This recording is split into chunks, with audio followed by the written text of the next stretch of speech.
안녕하세요, 힐링소입니다. 저병할 때 양팔이 물 밖으로 나와야 하는 사실은 누구나 알고 있는데요. 그러나 팔이 내 마음 같지 않게 물에 자꾸 걸리는 사람들이 일부 있습니다. 왜 그들은 팔이 수면 밖으로 나오지 못하고 물에 걸리게 될까요? 가장 큰 원인은 물속 하이 엘보 자세가 아닌 팔꿈치를 편 채 물을 밀어내려고 하고 있습니다. 선수의 자세를 보면 누가 봐도 팔꿈치를 구부려 팔꿈치는 바깥, 손바닥은 안쪽으로 들어가는 모습입니다. 가장 이상적인 자세죠. 이렇게 물속에서 팔꿈치를 꺾어야 더 많은 물을 효율적으로 쉽게 밀어낼 수가 있습니다.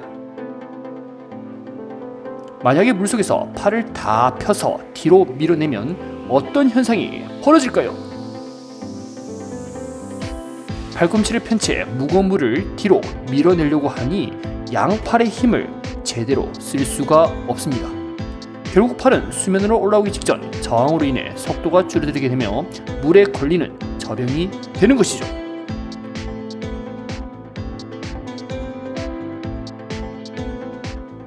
이때 팔꿈치는 바깥쪽으로 빠져야 하며 손의 위치는 몸쪽으로 들어가야 합니다. 팔꿈치와 손이 직선 형태를 띠고 있습니다. 같은 팔 위치에서 선수의 팔꿈치 다시 한번 더 확인해 보겠습니다. 이것을 지렛대 역할이라고 표현하는데요. 뼈가 지렛대 역할을 하고 관절이 축의 역할, 근육이 힘을 만들어 내므로써 인체에서 움직임이 가능하게 됩니다. 결국 물의 저항을 이기지 못한 근육의 힘은 손바닥이 더 밀지를 못하게 하고 손목이 꺾이는 현상이 나타납니다. 이런 부분을 예방하기 위해서 한팔 저병을 할 때부터 하이 엘보를 만들어 봅니다. 한팔 저병은 양팔 저병보다 난이도가 낮습니다. 그래서 한팔로 시도할 때 천천히 물속 팔꿈치를 꺾어주면서 해야 되는데 상당히 급해 보이죠? 이 대부분 저병을 처음 접하는 사람들의 특징이 기다리지는 못합니다. 물속 몸이 내려갔다가 올라가는 이 상승 구간에서 팔을 저어야 가속도가 발생하여 양팔이 쉽게 물 밖으로 나올 수 있게 되거든요. 물 밖에서 보겠습니다. 양팔 저병이 올라오기 힘든 진짜 이유! 첫 번째, 물속 팔꿈치를 덜 구부린다. 팔꿈치가 바깥쪽, 손은 몸쪽으로 와야 이상적인데요. 지금은 앞에 물을 잡는 캐치 동작에서 살짝 구부린 정도, 이거 가지고는 좋은 힘을 내기가 힘들어 보입니다. 그러다 보니 팔의 힘이 아닌 머리, 셀프 힘으로 턱을 들어올리고 있죠. 이것을 만세 저병이라고 합니다. 대한독립 만세! 만세는 무게중심을 앞이 아닌 위로 향하기 때문에 절대 속도를 낼 수는 없고 체력 저하가 빨리 찾아오게 됩니다. 여기서 팔꿈치가 뒤를 보고 있으면 안됩니다. 팔꿈치가 뒤를 보고 있는 타이밍은 푸시, 피니시, 이 마지막 지점이죠. 팔이 물속에서 거의 물을 다 밀어낸 시점에서 팔꿈치는 뒤에가 있어야 됩니다. 이런 캐치 부분에서는 옆에 있어야 되겠죠. 자, 이렇게 만들어야 물을 효율적으로 잡을 수 있다는 사실을 기억합시다. 너무 팔이 바깥쪽으로 빠집니다. 팔꿈치 더 구부려주세요. 둘째, 출수 입수킥, 좌우 엄지 발가락을 붙여라. 4. 다리를 벌려 저병킥을 할 경우에는 힘을 제대로 전달할 수가 없습니다. 조금 더 붙여주세요. 그렇다고 종아리, 허벅지 양쪽 살길이 맞댈 필요도 없죠. 양쪽에 엄지발가락을 붙이게 되면 발이 안쪽으로 몰리게 돼요. 아래로 내리는 힘을 순간적으로 임팩트 있게 강하게 줄 수가 있거든요. 그러나 습관적으로 자주 벌어지는 사람들은 엄지발가락 이런 거 생각하지 말고 무조건 다리를 붙여서 간다라고 연습하는 게 좋습니다. 무릎을 과하게 구부리지 않는 선에서 어떻게 하면 허벅지와 발등으로 물을 효율적으로 밀어낼 것인지 고민을 해봐야 합니다. 아예 다리를 묶어 놓는 거 좋죠. 셋째, 초급 저병, 손등이 위를 봐라.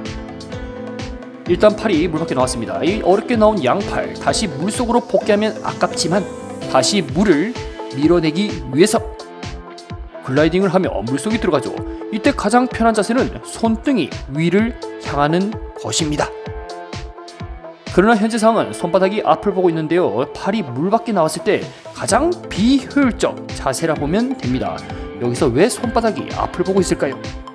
손바닥이 앞을 본다는 것은 물을 제대로 밀지 않고 중간에 땡땡이치로 물 밖에 미리 나왔다고 볼 수 있는데요. 물속에서 확인해 보겠습니다. 잡았다 요 녀석. 물속에서는 손바닥이 위를 보고 있어야 할 타이밍에 힘이 드니까 손등으로 교체하고 물 밖에 나오는 순간 이때 손바닥이 앞으로 보려고 계획 중이네요. 원인을 찾아냈습니다. 그리고 저변킥 연습이 더 필요한 시점입니다. 이 팔이 깁대도 저변킥은 본인의 임무 역할을 똑바로 해야 됩니다. 지금 자유형 발차기인지 저변킥인지. 자, 넷째, 수평에 가깝게 만들자. 와우, 양팔이 멋지게 잘 나오고 있는데요. 여러분들의 양팔이 물에 걸리지 않는 정도의 수준까지 올라갔다면 몸을 최대한 수평으로 만들어 웨이브 형태를 얇게 만들어 보세요. 허리가 필요 이상 꺾여서 발생합니다. 지금 무릎을 많이 접을 필요도 없고요. 이런 현상은 몸이 물속에 너무 내려가 올라오는데 시간이 걸리게 됩니다. 그래서 우리에게 필요한 건 수평 자세. 우리가 알고 있는 좋은 자병은 결국에는 수평 형태를 띠게 됩니다. 웨이브를 할 때 수면 바로 아래에서 입수킥을 하니 올라오는 에너지를 앞쪽으로 쏟을 수 있게 되어 얼마나 좋습니까? 보통 쌤들이 물속에서 길게 웨이브 하세요 할 때 고수는 수면 바로 아래에서 길게 시간을 끌 수 있습니다. 그러나 초보는 시간만 길게 끄면 된다라는 생각에 물속 깊이 들어가 한참 뒤에 나오죠. 위아래 파동이 큰 저병은 무게중심을 앞쪽으로 쏘지 못하고 체력을 빠르게 낭비하게 되는 셈이죠. 물론 몸이 못 내려가서 고민인 분들은 내려가는데 중점을 두고 연습을 하시면 됩니다. 내려가는데 문제가 없다면 가슴을 눌러 앞쪽으로 길게 웨이브를 타주세요. 그렇다면 적은 힘을 활용해서 몸이 쉽게 물 밖으로 나오는 경험을 하게 됩니다. 오늘의 결론! 첫 번째, 물속에서 팔꿈치를 꺾어서 밀어라. 가장 이상적인 자세죠. 팔을 피면 몸은 제대로 나올 수가 없습니다. 둘째, 좌우 엄지발가락을 붙여라. 발등으로 물을 임팩트 있게 차기 위해서는 엄지발가락 붙여주는 것이 좋습니다. 셋째, 손등은 위로 가라.